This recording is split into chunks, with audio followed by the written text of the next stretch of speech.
오늘 제가 이제 말씀드리려고 하는 건 이제 과수재배 기초라고 나와 있습니다. C하고 관련된 거예요. 자가불합성. 뒤에 제가 다시 설명을 해드릴 텐데, 이거는 이제 원인에 대한 이야기고, 사실은 여기에 대한 결론, 가장 큰 핵심적인 답은 C에 있거든요. C. 저 매실에 C가 맺혀 있느냐 안 맺히느냐, 그런 문제예요. 여러분이 보시는 이런 현상들이 발생했을 때 가장 대표적인 원인은 저 매화가 피었을 때 그 다음 단계 C가 맺혀야 되는데 C가 맺히지 않는 그런 일이 발생하게 되면 꽃은 피지만 열매가 달리지 않는, 열매가 매달려 있지 못하는 그런 현상이 발생하게 됩니다. 가장 대표적인 현상이에요. 근데 다른 아까 말씀하셨던 전정이라든지 이런 나무 생리, 영양 이런 것과 관련된 부분들 당연히 있습니다. 과하게 나무를 가지를 많이 잘라줬다든지, 아니 또는 뭐 여러분이 가장 쉽게 생각하는 뭐 비료를 좀 덜 줘서 영양적으로 좀 부실하다든지 이런 것들도 많이 원인이 될 수 있지만, 일반적으로 가장 잘 모르시는 것이 이 씨하고 관련된 거예요. 씨가 생기지 않으면 대부분의 어떤 과일들이 잘 떨어져 버리는 그런 현상이 있습니다. 근데 그걸 잘 일반인들이 현상은 보지만 그게 원인이 정확하게 뭔지를 잘 모르시는데, 혹시 이제 여러분이 귀농하시던 어떤 나무 또는 이런 것들을 심으셨을 때 이런 비슷한 현상이 일어날 때 그 원인 중에 하나를 이런 것으로 이렇게 찾아보실 수가 있을 것 같습니다. 사실 이 수업의 더 중요한 부분은 지금 말씀드린 그런 것도 있지만 다양한 정보를 가지고 여러분이 관찰하는 또는 여러분 앞에 나타난 그런 현상을 자꾸 다각적으로 이렇게 분석하고 원인을 찾아가는 그런 방법들을 좀 배우는 게 사실 이번 수업의 가장 핵심입니다. 그래서 상세하게 어떤 현상에는 어떤 처리를 해야 된다 이런 것보다는 기본적으로 나무를 다룰 때 기본적으로 여러분들이 가지고 있어야 될 생각들, 식물을 다룰 때 어떤 생각을 가지고 어떤 원칙을 가지고 식물을 다룰 것인가를 좀 더 여러분이 다시 한번 생각해 보는 그런 시간이 됐으면 하는 것이 이제 제 마음입니다. 어쨌든 이 문제에 대해서 상당히 여러 가지 이야기가 나왔는데 정확한 제가 원하는 답은 아니었지만 상당히 근접한 이야기들이 많이 나왔습니다.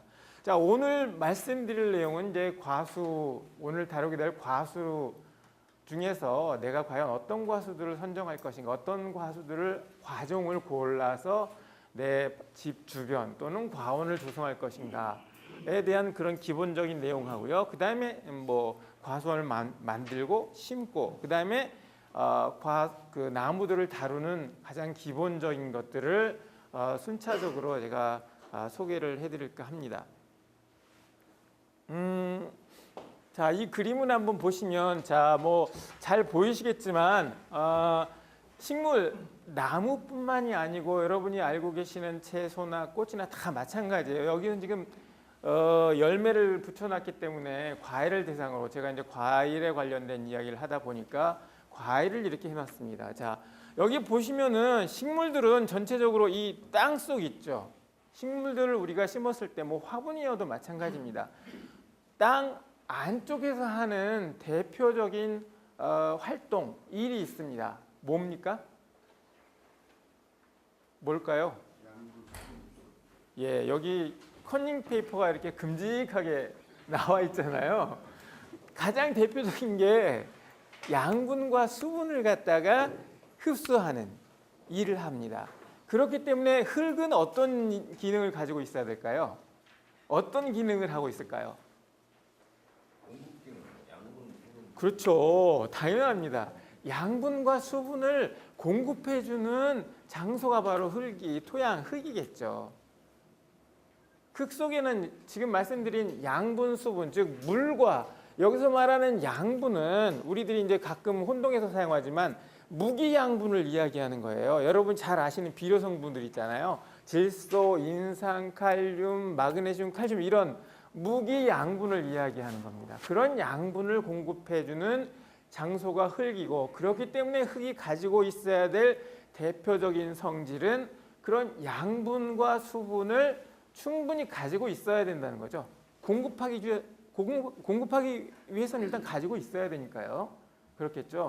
그것을 가지고 있어야 된다는 그런 가장 대표적인 기능하고, 그리고 양분과 수분이 이 토양 속에 있다고 하더라도 반드시 식물이 이용할 수 있는 것이 아니에요. 이용할 수가 없을 수도 있어요. 쓸 수 없을 수가 있습니다. 제가 그래서 항상 이야기하는 게 어떤 이야기를 하냐면은 우리 여기서 우화에서 보면 두루미하고 또 뭐죠? 여우였나요? 예. 보면 어떻게 되나요? 접시에다가 음식을 주고 두루미한테 먹으라고 그러잖아요. 그럼 어떻게 되죠? 먹기가 어렵잖아요. 있지만 콕콕콕 찍어 먹으면 조금은 먹을 수가 있을지 모르지만 충분히 자기가 원하는 대로 먹을 수가 없어요. 아무리 많아도 깔려 있으면. 그와 마찬가지로 토양 속에도 수분과 양분이 있더라도 식물이 이용할 수 없는 그런 경우도 있다는 얘기입니다. 그래서 토양이 가져야 될 두 번째 성질은 가지고 있는 양분과 수분을 식물 뿌리가 이용할 수 있는 형태로 가지고 있어야 된다는 이야기예요. 그 내용은 뒤에 다시 제가 또 설명을 드릴 것 같습니다. 자, 그리고 세 번째 가장 중요한 게 사실은 뭐 다 중요하지만 식물 뿌리가 활동하는 영역이기 때문에 식물 뿌리가 가장 잘 활동하고 일을 하고 생장하고 하는 것이 가능한 그런 환경을 토양이 가지고 있어야 됩니다. 거기엔 다양한 조건이 있을 수 있어요. 저기 뭐 어떤 온도라든지 습도라든지 땅의 경도, 딱딱한 정도라든지 다양한 어떤 특성들을 가지고 있어서 식물 뿌리가 자유롭게 활동하고 일을 할 수 있도록 해주는, 할 수 있는 그런 어떤 특징들을 토양이 가지고 있어야 된다는 거죠. 그 모든 것이 여기 나와 있는 양분과 수분이라고 하는 식물이 필요로 하는 그런 양분과 수분을 식물이 이용할 수 있도록 제때 필요할 때마다 공급하는 그런 기능을 토양이 할 수 있어야 된다는 거죠. 그래서 이 두 가지 사항 여러분 잘 좀 일단 생각을 하시고요. 그다음에 요 땅 위쪽에서는 어떤 일을 하죠? 가장 중요한 일, 뭐 여러 가지 일을 하지만 대표적인 일이 뭔가요? 너무나 뻔해서 대답을 안 하시는구나. 광합성을 하죠. 여러 가지 일들을 하지만 대표적인 게 이제 광합성이에요. 그죠? 자, 광합성에 대해서 혹시 들어보셨나요? 광합성 오늘 처음 들어보신 분? 초등학교 때 광합성 나오나요? 어디 초등학교 다니셨나요? 굉장히 좋은 초등학교 다녔어. 예, 염도가 어떻게 되시는지 모르는데 저는 이제 국민학교를 다녔어요. 예, 초등학교를 못 다녔습니다. 국민학교를 다녔는데 그때 제가 광합성이라는 걸 배운 기억이 전혀 없습니다. 너무 옛날 이야기이기도 하지만. 근데 식물에서 저 광합성은 제가 항상 제일 중요하다고 얘기를 하는데 사실은 유기체에서 어느 하나 결핍이 되면 순식간에 다 죽죠. 아무리 그것이 중요하지 않는 사소한 것이라도 그것이 무너지면 연쇄적으로 연결이 돼서 결국 유기체는 같이 죽게 돼 있습니다. 근데 거기에서 사실은 뭐가 더 중요하고 가장 핵심이고 사실은 맞지 않는 그런 말일 수도 있지만 그냥 일상 우리가 일반화시켜서 이야기할 때 가장 핵심은 광합성이라고 이야기를 할 수 있어요. 농업에서 특히 식물을 다루는 그런 농업 분야에서 가장 핵심은 광합성입니다. 광합성에 대해서 못 들어보셨다고 이야기를 하시는 분도 계시는데 광합성이 뭔가요? 기본적으로 우리들이 이제 교과서에 얘기할 때는 물과 이산화탄소를 재료로 해서 탄수화물, 우리가 쉽게 많이 듣는 포도당이라는 걸 만드는 것이 광합성이다 이렇게 들으셨죠? 수업이 없었나요 혹시? 없었습니까? 예, 어린이 교과서 식물생리학이라든지 또 아까 말씀하신 자연과학 어떤 중학교, 고등학교 혹시 과학이나 이런 걸 하게 되면 거기 나오는 이야기가 바로 광합성이란 물과 이산화탄소. 저 물이라고 하면 저 땅에서 올라오는 물을 이야기합니다. 광합성 재료로 쓰는 물은 저 뿌리를 통해서 흡수한 물이에요. 그 물과 이산화탄소, CO2. 저 잎을 통해서 흡수한, 잎의 뒷면에 기공이라고 하는 작은 구멍이 있어요. 굉장히 많이. 그 기공을 통해서 흡수한 이산화탄소를 재료로 해서 그걸 막 버무리죠. 버무려서 생산물로 나오는 것이 포도당이라고 하는 탄수화물이에요. 그 탄수화물이 여러분들이 계속 드시는 과일이 됐던 채소가 됐던 모든 것의 원재료입니다. 블록, 집을 짓는 블록하고 똑같아요. 시멘트나 이런 재료가 됩니다. 사실 기본적으로 골격을 이루고 있어요. 여러분이 보시는 식물 형태를 이렇게 유지했을 때 그 안에 구성하고 있는 탄수화물이라고 하는 탄소로 연결된 여러 가지 구조물들이 있는데 그 구조물 뼈대는 전부 탄소예요.